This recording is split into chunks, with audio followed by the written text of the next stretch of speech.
बूढ़ा मनाइन का लइका खेते पहुंच गया है।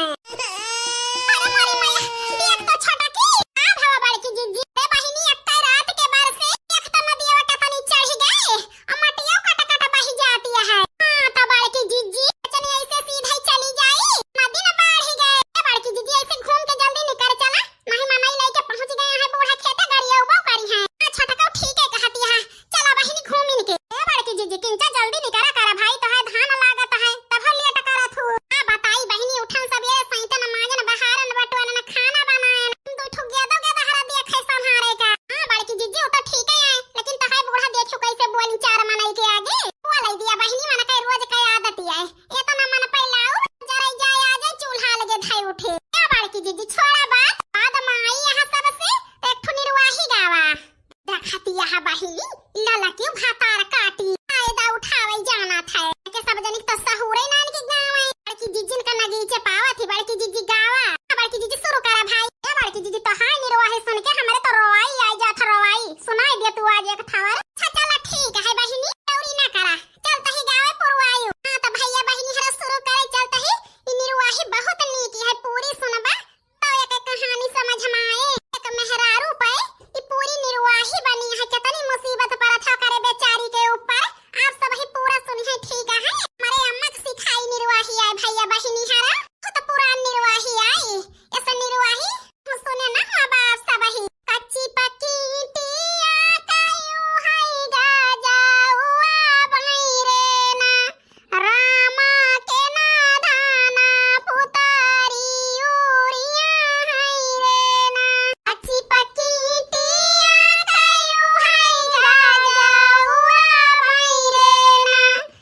तई बहिनी छोट भाई से का कहता है आप सभी ध्यान से सुनी है। उनके भैया बहिनी है आपो सभी रोई देबा। सुआवा ना मोरे भैया तू सुखा निंदिया रे ना भैया तोहारी नो करिया हम जाबई रे ना।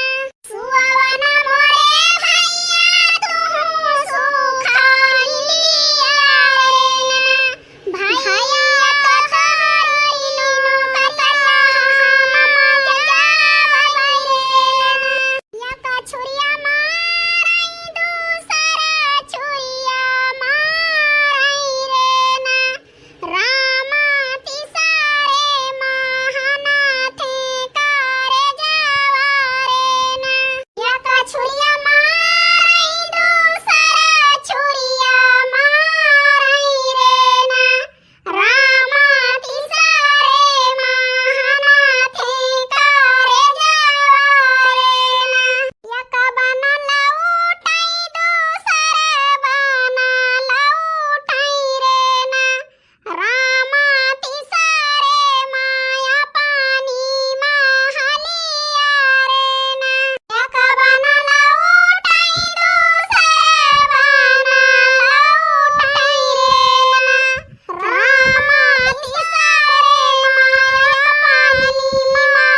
है बड़की जीजी तुम्हारी माई सिखाए हैं।